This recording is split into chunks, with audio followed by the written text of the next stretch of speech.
자, 이제 170페이지 무효와 취소 나오죠. 이 무효와 취소는 한 문제 아니면 두 문제 정도 나오는데 굉장히 어렵습니다. 이쪽이. 굉장히 어렵다고요. 한 문제 내지 두 문제 나오는데 어렵게 나오면 정신없이 어려운 부분인데 제가 그래서 민법 총칙은 뭐라고 그랬어요? 10문제 나오는데 그죠? 공부 안 해도 5문제, 공부하면 6문제 그랬잖아요. 그죠? 그러니까 열심히 한다, 열심히 안 한다? 열심히 안 한다. 우리의 자세는 열심히 안 한다예요. 아셨죠? 막 이렇게 파고들어서 공부하려고 하지 마세요.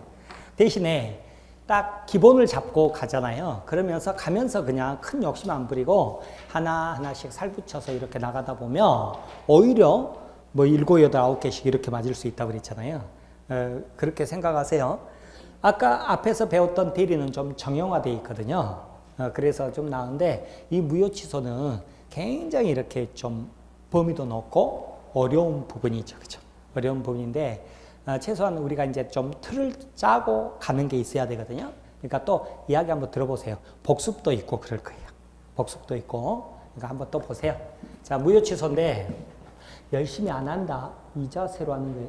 아셨죠? 열심히 안 해요, 우리는. 막 또 막 이렇게 달라들지 말라고. 이렇게 하고 오세요. 아시죠? 긴장하지 마시고. 네. 자, 무효가 있고, 그 다음에 취소가 있고, 그 다음에 해제가 있어요. 해제는 우리 앞에 계약에서 보고 왔었잖아요. 그죠? 해제는.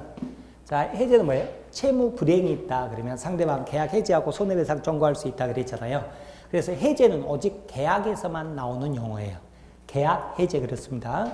계약에서만 나오는 용어인데 무효하고 취소는요. 계약만 나오는 게 아니라 모든 법률행위에 다 나와요.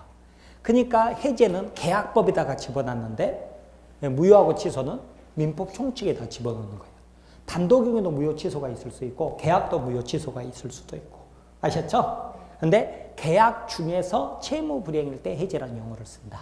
아셨죠? 일단 그렇게 구분합니다. 그런데 지금 배우려고 하는 것은 뭐예요? 무효하고 취소죠. 그죠? 무효 취소인데 자, 이 무효를 뭐라고 그러냐면 처음부터 무효 그래요. 처음부터 무효. 근데 취소하고 해제는 뭐라고 그러냐면 일단 유효예요. 일단 유효입니다. 유효인데 그런데 취소하겠어, 해제하겠어 하고 의사표시를 해야 돼요. 행사하죠. 행사하면 어떻게 되는지 아세요? 어떻게 되느냐? 자, 봐보세요. 이거하고 같아진다 이렇게 알아두세요. 이거하고 같아지는 거예요. 아셨죠? 그러니까 뭐가 되죠? 처음부터 무효가 되는 거죠.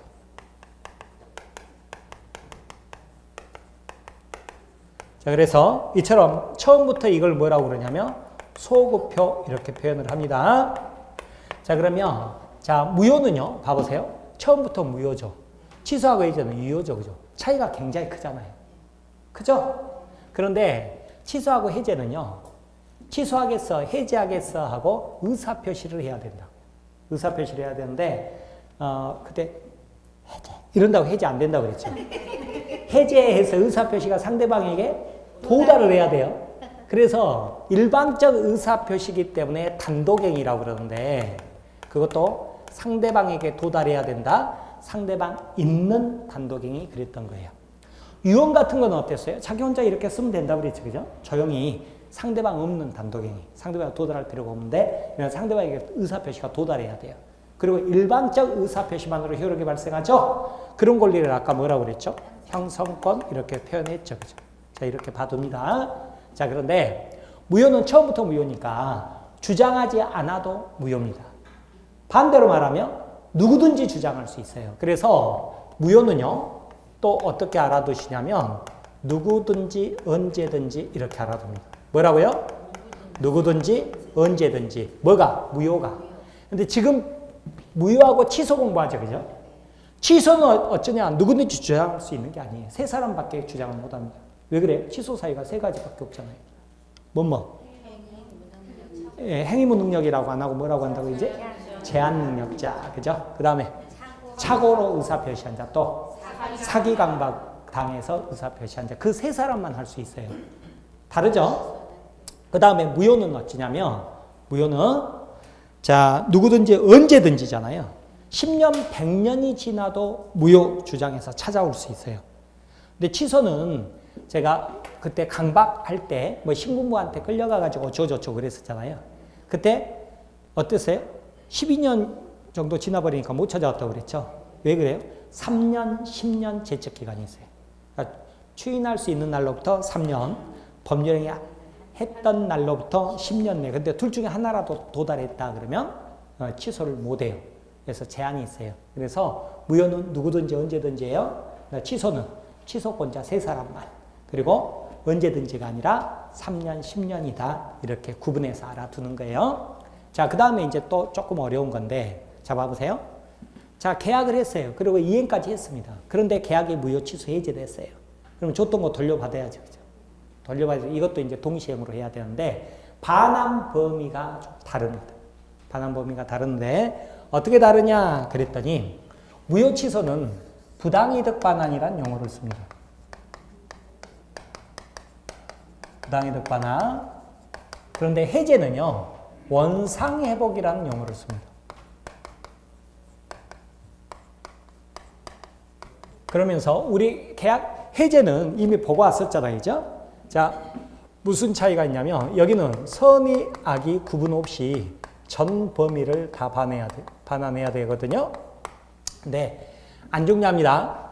자, 부당이득 반환은 선의자냐 악의자냐에 따라서 달라져요. 선의가 뭐라고 그랬죠?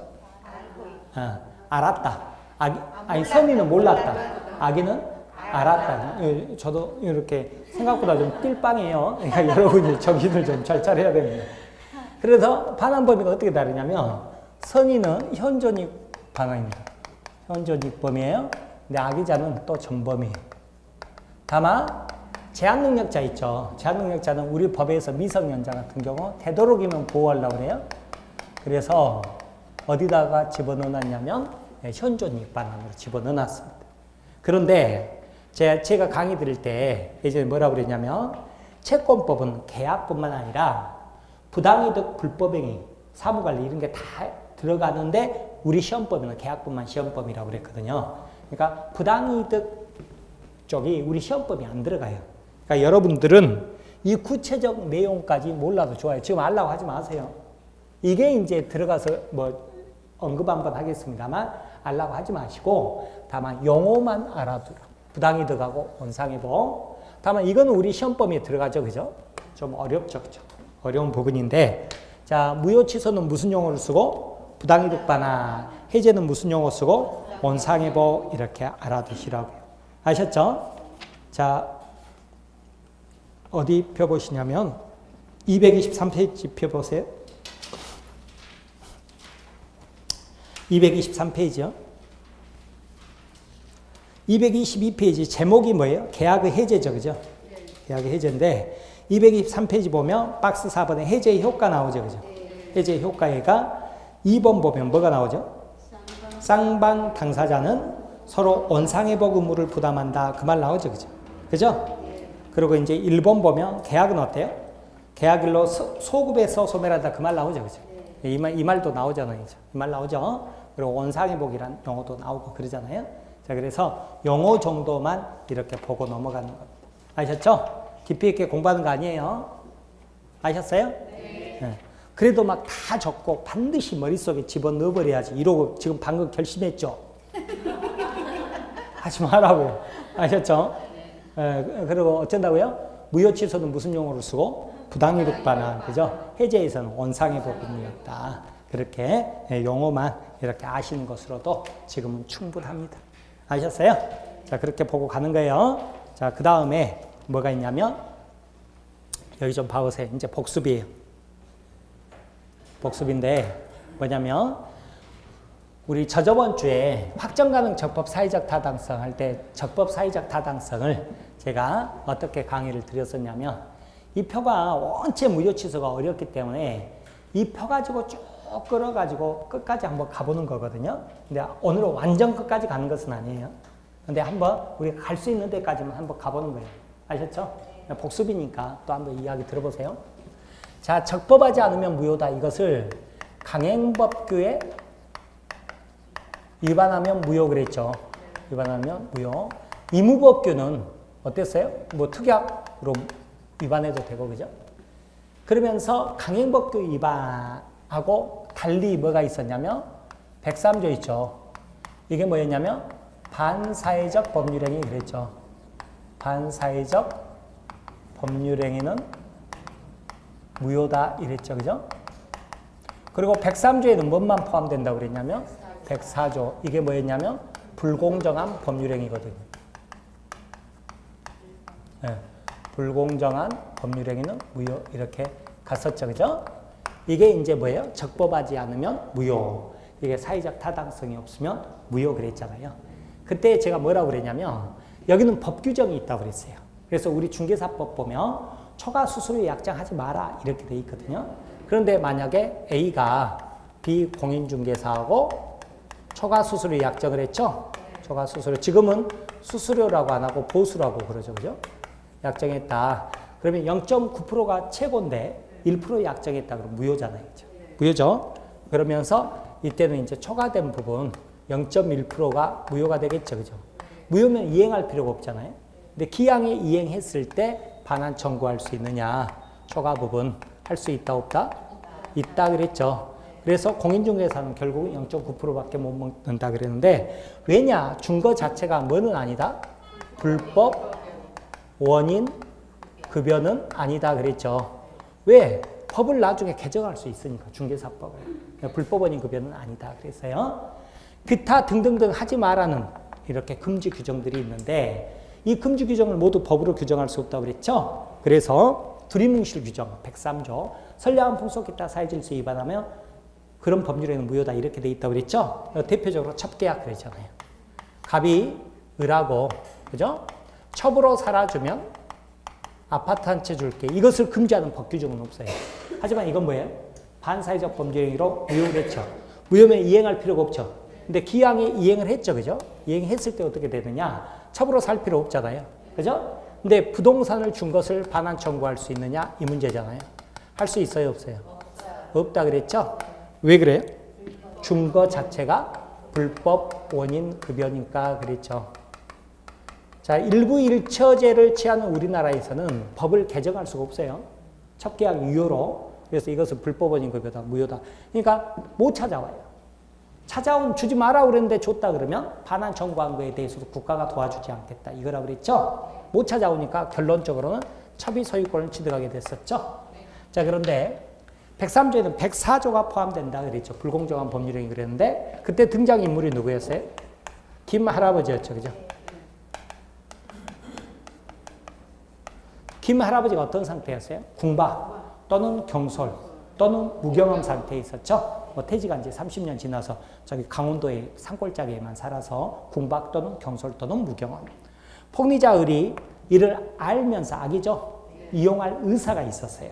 그렇게 해서 할아버지 그 부동산 아무 소용없는 건데 나한테 파세요 그랬는데 10억짜리를 어떻게 했어요? 이렇게 꼬셔가지고 샀다 그랬죠. 현저한 불규정이 있다. 불공정한 법률이 무효죠. 그죠? 무효다 그랬죠. 그죠? 무효다 그러면 이행할 필요 없잖아요. 그런데 기왕에 이행했을 때 문제죠. 그죠?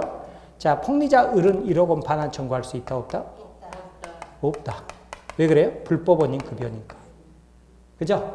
할아버지는 불법이 아니죠. 그죠? 피해자니까 반환 청구할 수 있다 없다? 있다 그랬죠? 결론이 어떻게 됐어요? 김 할아버지는 집도 갖고 돈도 갖고 폭리자 을은 개털. 개털 제가 전문 용어라고 그러지. 개털 그랬잖아요. 그죠? 이렇게 알아두시라고 그랬죠? 그러니까 여러분이 만약에 갑의 자식이나 뭐 며느리였다. 생각해 보세요. 그러면 공부를 안 했죠. 그러면 왜 이런 계약을 하셨어요? 아이고, 우리는 망했네. 그러겠죠. 그죠? 또 공부를 했는데 조금만 했어요. 하나만 알아. 그럼 뭐라고 하겠어요? 아유, 뭐, 아버님 이거 계약했어도 무효니까 괜찮습니다. 안 줘도 됩니다. 그러겠죠. 공부 많이 해서 둘을 한다. 그럼 뭐라고 하겠어요? 아이고, 아버님 잘했습니다. 얼른 이행해버리세요. 이러겠죠. 그리고 소송해버리면 되잖아요. 그러면 어떻게 돼요? 집도 갖고 돈도 갖고. 그죠? 폭리자 을은 어떻게 된다? 개털 이렇게 된다고 그랬죠. 이렇게 공부했죠. 그러면서 뭐라고 했냐면 103조에는 104조만 포함되지 107조, 108조, 109조, 110조, 뭐 명의신탁 등등등 이런 거 무효는 무효더라도 103조 위반은 아니라고 그랬죠. 그죠? 그래서 제일 시험 잘 나오는 게 108조 통정허위표시인데 통정허위표시는 무효죠. 무효는 무효인데 반사회적 법률행위 무효는 아닌 거예요. 아셨죠? 그러니까 시험 문제를 잘 읽어야 돼요. 다음 중 무효인 것은 그러면 통정허위표시 무효다 그래야죠. 근데 다음 중 반사회적 법률행위로 무효인 것은 이렇게 물어보죠. 그러면 통정허위표시는 아니죠. 그죠? 거기 포함 안 됩니다. 아셨죠? 그래서 어쩌냐면 다시 통정허위표시. 제가 여러분한테 1억 원을 빌렸다. 그런데 변제를 안 했다. 여러분이 강제 집행을 할 것 같다. 그래서 내가 강제 집행을 면할 목적으로 막내야 이거 경매 넘어가게 생겼으니까 가짜로 소유권 이전한 것처럼 해가지고 소유권 매매한 것처럼 해서 소유권 이전 늦게 해놓자 이거였죠. 이거 통정허위표시 무효잖아요. 이제.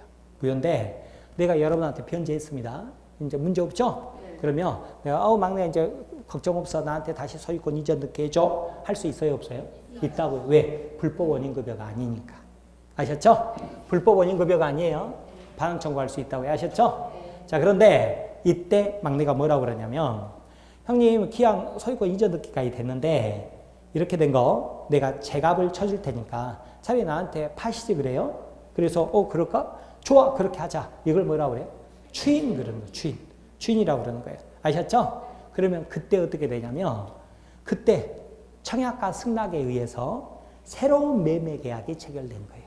과거가 아니라 그때 청약과 승낙으로 매매 계약이 체결된 겁니다. 그걸 추인이라고 그러는 거예요. 아셨죠? 그런데 여기 한번 봐보세요. 이거 있죠, 이거. 이건 추인이 안 됩니다. 빨간색 분필 보여요? 네. 안 보이면 노란색으로 써드릴까요? 보여요? 네. 추인 안 됩니다. 왜 그래요?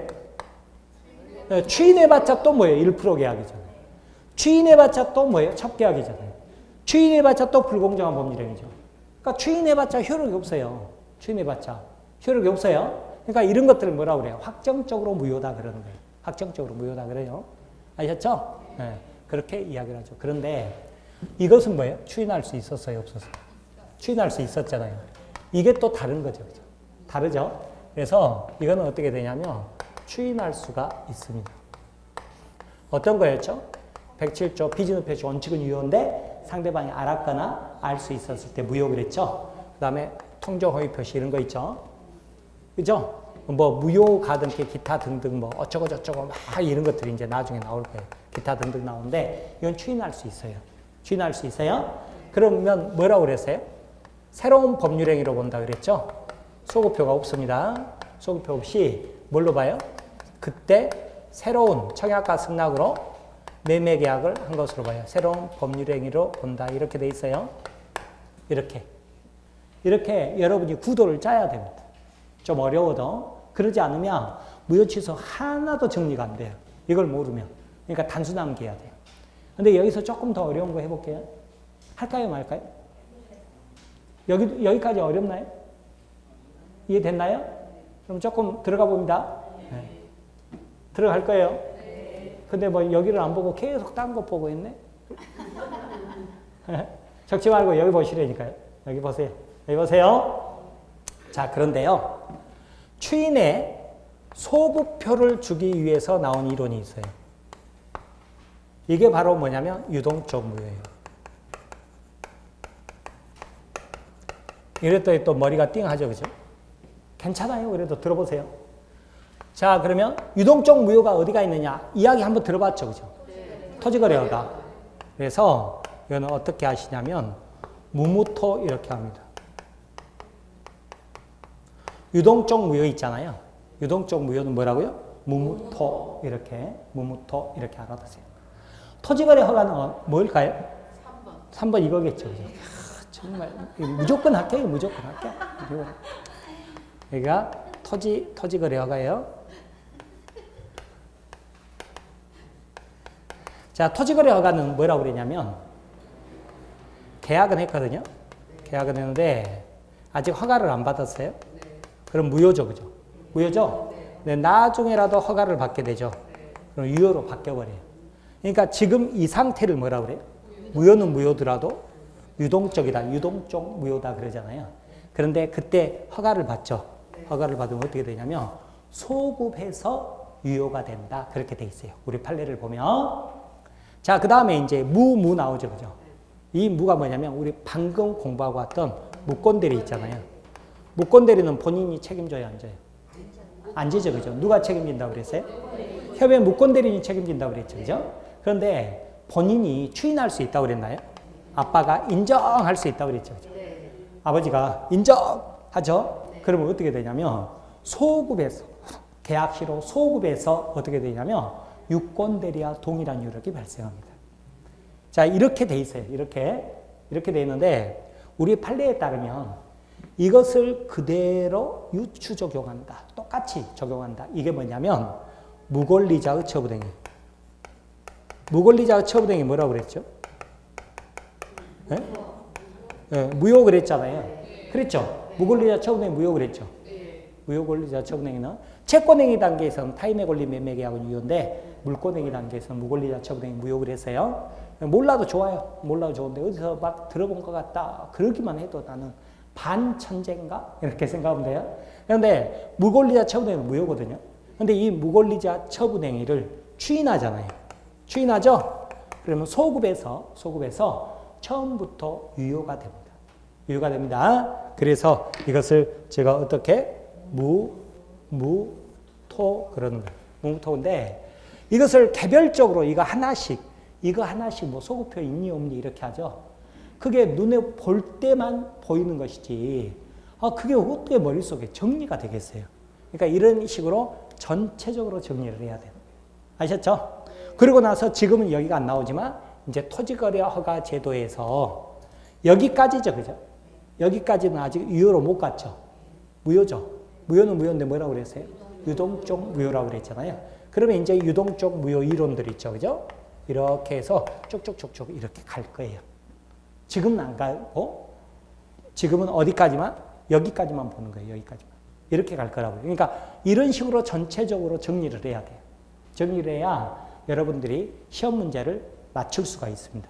맞출 수가 있는데, 교재 한번 봐보실래요? 자, 아까 우리가 어디가 나왔었냐면 무권대리 추인이 있었잖아요. 무권대리 추인. 자, 어디 나오냐면 168페이지인가요? 무권대리 추인.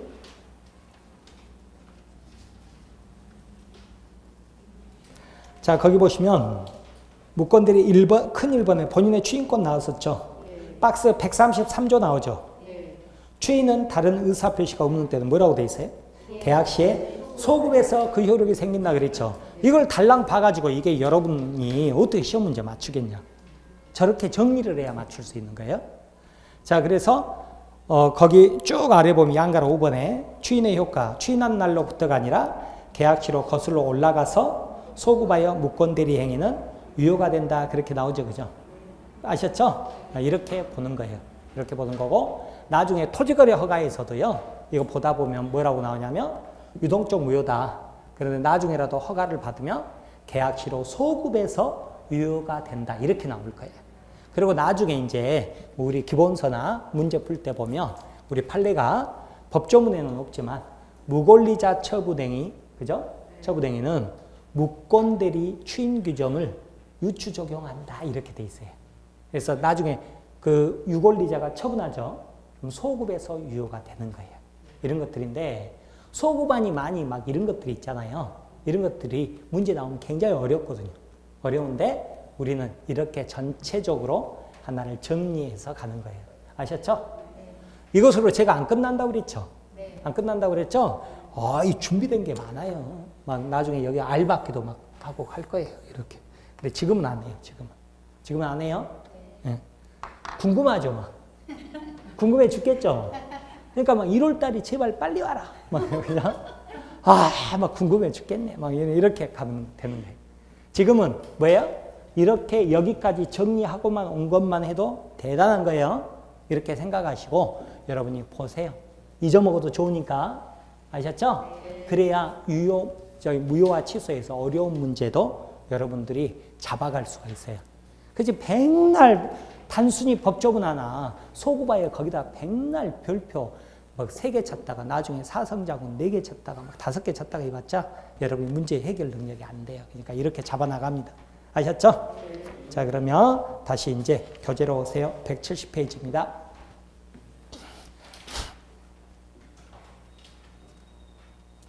박스 1번 서론에서 무효와 취소의 개념 나오죠. 그죠? 나오죠. 이제 교재로 오는 거예요. 교재로 오는 거예요. 교재. 170페이지 왔어요? 네. 무효와 취소의 개념 박스 나와요? 거기 두 번째죠. 효력상 차이에서 무효는 뭐예요? 처음부터 무효라고요. 처음부터. 아셨죠? 취소는 뭐예요? 일단 유효죠. 그죠? 근데 취소하면, 취소권 행사하면 어떻게 돼요? 처음부터 무효 그랬죠. 그죠? 자, 그 다음에 무효는 뭐예요? 누구든지 언제든지 그랬죠. 누구든지 언제든지 그랬잖아요. 그러니까 언제든지 무효를 주장할 수 있다 그렇게 나오죠. 그죠? 그런데 취소는 뭐예요? 3년, 10년 제척 기간에 걸립니다. 여기는 그냥 10년만 나와 있죠. 그죠? 그 다음에 반환 의무는 둘 다 뭐예요? 부당이득 반환이라고 그랬죠? 이렇게 보세요. 자, 무효 보면 무효란 양글 1번. 어떤 원인 때문에 법률행위 내용에 따른 법률 효과가 처음부터 생기지 않는 일. 처음부터 무효 그랬죠. 법률행위 성립 요건은 갖추었으나 효력 요건을 갖추지 못하여 처음부터 효력이 없는 거 그랬죠. 여기 봐보세요. 뭐라고요? 당사자가 목적을 가졌는데 의사표시를 안 했다 그러면 무효라고 안 합니다. 뭐라고 해요? 불성립이라고 하는 거예요. 그죠? 성립했죠? 그런데 그 다음에 효력 요건을 갖췄다 그러면 유효. 효력 요건을 갖추지 못했다 그러면 무효 또는 취소 이렇게 가는 거라고요. 이 중에서 취소 사유는 3개뿐이다. 이렇게 가야죠. 그래서 일단 성립한 거예요. 그러나 효력 요건을 갖추지 못했으면 무효 이렇게 가는 거죠. 3번 따라서 쌍방에게 처음부터 채권 채무가 존재하지 않으므로 상대방에게 채무 불이행을 원인으로 손해배상을 청구할 수 없다. 그런 말 나오는데 이건 알 필요도 없어요. 알 필요도 없고 그냥 무효 취소죠. 그죠? 무효 취소면 줬던 거 돌려받아야죠. 그죠? 그 반환 범위가 뭐다? 부당이득 반환이다. 이렇게 가는 거죠. 그죠? 네. 그런데 계약에서는 뭐였어요? 계약에서는 뭐였어요? 네. 채무 불이행이 있다 그러면 계약 해지하고 손해배상 그랬죠? 손해배상 그랬잖아요. 다만 이제 해지하고 나면 반환 범위는 뭘로 갔어요? 원상회복으로 갔었다. 그렇게만 알아두세요. 사례 나오죠. 그죠? 사례 나오는데 의사 무능력자 계약 나오죠. 그죠? 의사 무능력 그죠? 무효였잖아요. 그죠? 네. 무효였죠. 불공정한 법률행위 나오죠. 무효였잖아요. 무효 뭐 이런 것들이죠. 오른쪽 오세요. 종류 나오죠. 종류 보면 거기 절대적 무효, 상대적 무효 있는데 이런 거 알 필요 없어요. 이거는 제가 저번에도 말씀드렸듯이 이 용어 자체가 중요한 게 아니라 제3자에게 넘어갔을 때 어떻게 될 것이냐 이거거든요. 이건 제가 1월달 가가지고 해제 강의할 때 전체적으로 한번 설명드린다고 그랬죠. 그러니까 지금 여기에서 공부하는 거 아니에요. 그 다음에 그 세 번째 박스 보면 사례로 접근하는 라이브 민법 그래서 일부 무효, 전부 무효 나오죠. 그죠? 나오죠? 네. 거기 가운데 원칙 나오죠. 그죠? 일부 무효는 전부 무효 그러죠. 그죠? 원칙이에요. 일부 무효는 전부 무효입니다. 근데 예외 있어요. 예외 있어요. 여기 봐보세요.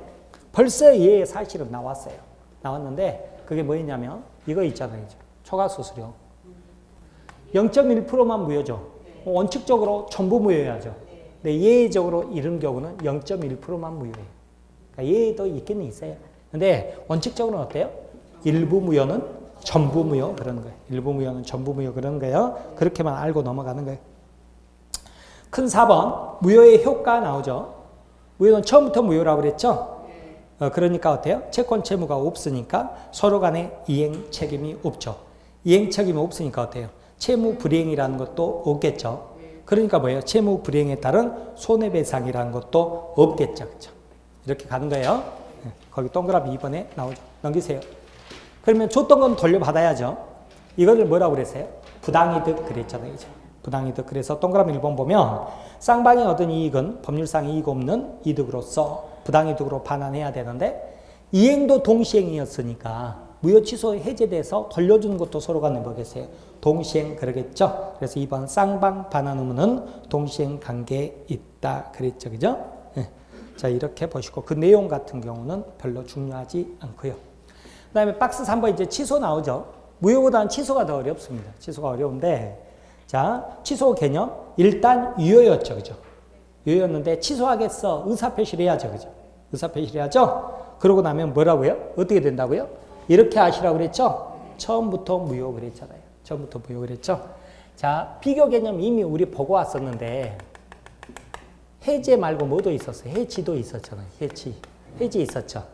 해지는 뭐였어요? 일단 유효인데, 해지권 행사하면, 그죠? 어떻게 됐죠? 네? 네. 그때부터 무효 그랬잖아요. 그때부터 무효. 이렇게 봤었죠? 작네요. 이랬었죠. 그래서 여러분이 오피스텔을 내줘요. 임대인이에요. 임대차 계약하는데 임차인이 처음부터 보증금 자체를 안 줘버렸대요. 그러면 여러분은 어떻게 하는 거예요? 임대차 계약을 해제하는 거예요. 해제. 보증금을 안 줬으면 해제. 처음부터 무효. 이렇게 가는 거죠. 근데 임차인이 보증금 주고 월세 잘 내다가요. 6개월 때부터 밀리기 시작해요. 그래서 이기차임이 연체했다 그러면 임대인 여러분은 임대차 계약을 어떻게 하는 거예요? 해지하는 거라고. 왜요? 6개월까지 유효인데 그때부터 무효 이렇게 가야 되니까. 아셨죠? 무슨 말인지 아시겠죠? 그래서 여기는 뭐예요? 처음부터 무효라고. 처음부터 무효.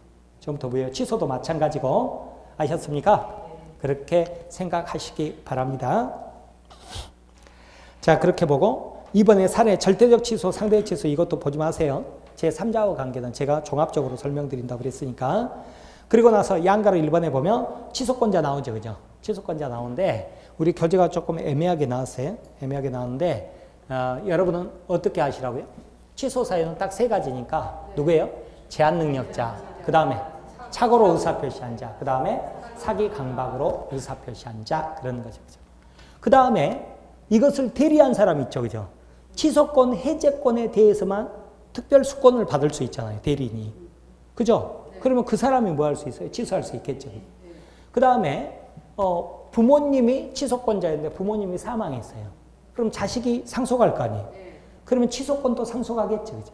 그러죠? 네, 그 말이죠. 그죠? 그래서 거기 취소권자 나오는데 1번, 3번 있죠. 1번, 3번에다가 뭐가 빠졌죠? 착오도 빠지고 강박도 빠졌잖아요. 그죠? 빠졌죠? 그런데 거기 2번에 보면 꼭 법정 대리인뿐만 아니라 아까 말씀드린 위임장을 받으면 임의대리인도 가능해요. 그 다음에 뭐예요? 그 상속인도 가능하다 이런 것들인데 여기는 조금 잘못 나왔으니까 괜히 헷갈리잖아요. 그러니까 역시 책보다도 내가 더 실력이 좋구나 이렇게 좋은 쪽으로 생각을 해버리는 거예요. 아셨죠? 그런데 뭐 거기까지는 안 가더라도 아무튼 취소권자는 몇 사람이다? 3사람이다. 아셨죠? 그거 잊지 마세요. 네. 자, 그 다음에 취소 상대방 나오죠. 그죠? 취소 상대방 이야기만 들어보세요. 이것은 내용으로는 안 나오고 케이스로 시험 문제가 나오거든요. 봐보세요. 내가 갑이에요. 을이 나한테 사기를 쳐가지고 내가 부동산을 싸게 팔아버린 거죠. 그런데 그 부동산 가져다가 병에게 넘겼대요. 그러면 나는 누구에게 취소하냐? 그 말이죠. 그죠? 그랬더니 뭐예요?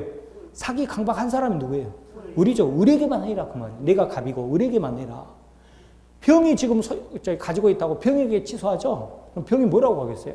너 누군데 그럴 거 아니에요. 그럼 쪽팔려 이러잖아요. 그러니까 누구한테만 해라? 을에게만 해라 그 말이에요. 을에게만. 아셨죠?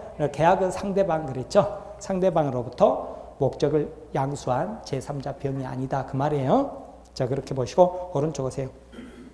취소 기간 나오죠. 그죠? 추인을 할 수 있는 날로부터 3년, 법률행위 한 날로부터 10년 그랬죠. 제척기간이라고 그래요. 제척기간인데 자, 이 둘 중에 어느 하나라도 기간이 도달했다 그러면 취소권은 행사하지 못합니다. 아셨죠? 자, 그렇게 되는 거예요. 네. 그래서 어쩌냐면 제가 저번에 강의 들 때 신군부한테 끌려가서 도장 찍고 왔었죠. 그죠? 왔었죠? 그럼 어떻게 되느냐면 자, 80년에 도장을 찍고 왔잖아요. 그렇죠? 그런데 전두환 대통령이 7년이었어요. 7년 그죠? 7년 이렇게 되는. 자, 그 다음에 노태우 대통령이 또 5년이었죠. 그죠? 그럼 몇 년이에요? 92년이죠. 그죠? 그죠? 그러면 이전에는요, 뭐죠? 자기가 자유로이 추인한다 이런 게 있을 수 없겠죠. 왜냐하면 추인도 못할 뿐더러 소송도 못했을 거 아니에요. 겁나서. 그래서 이때도 우리 법에서 볼 때는 얘가 자유로운 의사를 표시할 수 있는 게 이때부터다 이렇게 봐요. 이때부터다 보거든요. 그러니까 추인 인종도 벗어나서 강박 상태에서 벗어나야만이 정상적 추인을 할 수 있다고 봐요.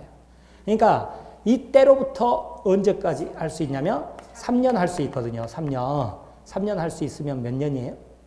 95년까지 할 수 있죠. 할 수 있죠. 그러면 소송을 언제 했냐면 93년에 했어요. 93년에 자, 이 사람은 승소했을까요? 패소했을까요? 승소했을 것 같죠? 패소했었다고. 왜 패소했느냐 그랬더니 자, 80년에 도장 찍었죠. 그죠? 그러죠? 그러고 나서 법률행위 한 날로부터 10년이에요. 10년이에요? 10년. 그러니까 이처럼 추인할 수 있는 날로부터 3년, 법률행위 한 날로부터 10년이에요. 그러면 둘 중에 어느 하나냐? 그게 아니라 둘 중에 어느 하나라도 빨리 도달한 날까지만. 그러니까 어떻게 돼요? 90년까지만 소송을 할 수 있었다. 이 말이 돼버리는 거예요. 그러니까 어때요? 이때는 93년도에 소송 제기했다 그러면 패소 이렇게 돼버리겠죠. 아셨죠? 실제 소송 사례에서는 전부 이 언제 그 권리를 행사할 수 있느냐.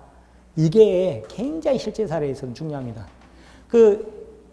이건희 회장 형님, 이맹희 그분이 뭐 상속 문제 가지고 소송 제기했다가 패소했었죠. 그것도 뭐 때문에 패소한 줄 아세요? 뒤에 가가지고 다툴 필요도 없이 권리를 주장할 수 있는 시간이 지났다 해서 패소해버렸어요. 그래서 이렇게 권리를 주장할 수 있는 기간 이런 것들이 실제 사례에서는 굉장히 중요합니다. 그래서 거기 보시면 뭐라고 나와요? 추인할 수 있는 날, 그죠? 추인할 수 있는 날, 네. 취소 원인, 즉 강박 상태가 소멸한 날로부터 3년 그러죠. 또 법률행위 한 날로부터 뭐예요? 10년. 둘 중에 어느 하나 도달하면 기간이 소멸해버려. 취소권은 소멸해버립니다. 자, 취소의 효과 나오죠, 그죠? 뭐라고 그랬죠? 처음부터 소급해서 무효 그랬죠. 취소한 법률행위는 취소한 때가 아니라 뭐예요? 처음부터 무효 그랬죠. 그럼 줬던 거 돌려받아야죠, 그죠? 그죠? 이걸 뭐라고 그랬어요? 부당이득 반환 그랬죠, 그죠? 반환 범위 특칙 나오죠, 그죠? 특칙 나오는데 이게 뭐였냐면 제가 공부하지 마라 그랬죠, 그죠? 원상의 복은 선악 구분 없이 전범인데 부당이득은 선의 악이 구분이 있거든요. 근데 이 제한 능력자는 우리 민법을 보다 보면 미성년자니까 되도록이면 보호하려고 그래요. 그래서 제한 능력자는 무조건 그냥 현존이익 범위 내 이렇게 돼 있거든요. 그 말 나오는 거예요. 근데 공부하지 마시라고요. 제한 능력자는 선의 악이 불문하고 현존이익만 반환한다. 그 말 나오죠, 그죠? 그렇게 보시기 바랍니다. 자, 영어 설명 보면 제한 능력자 나오죠. 이건 공식적으로 우리 시험범위에 안 들어갑니다만 제가 설명드린 것은 미성년자 설명드렸죠. 미성년자 설명드렸고 그 다음에 이 대리 소멸 원인에서 뭐가 나왔냐면 성년 후견 개시 이게 나왔어요. 옛날에는 금치산이었어요. 금치산. 이게 성년 후견 개시라고 그러고 한정치산을 한정 후견 개시 이런 용어를 씁니다. 그런데 다른 거 다 몰라도 돼요. 미성년자가 제한 능력자다. 이렇게만 아시면 돼요. 아셨죠? 그리고 결론을 아셔야죠. 두 번째 줄 보면 오른편. 제한 능력자 계약은 뭐예요? 일단 유효지만, 그죠? 뭐예요? 취소 사유라고. 취소 사유. 그렇게 보시기 바랍니다. 소멸시효 그랬죠. 권리에 잠자는 자는 보호받지 못했죠. 그래서 어쨌냐면 채권 같은 경우는 10년 소멸시효에 걸린다 그랬잖아요.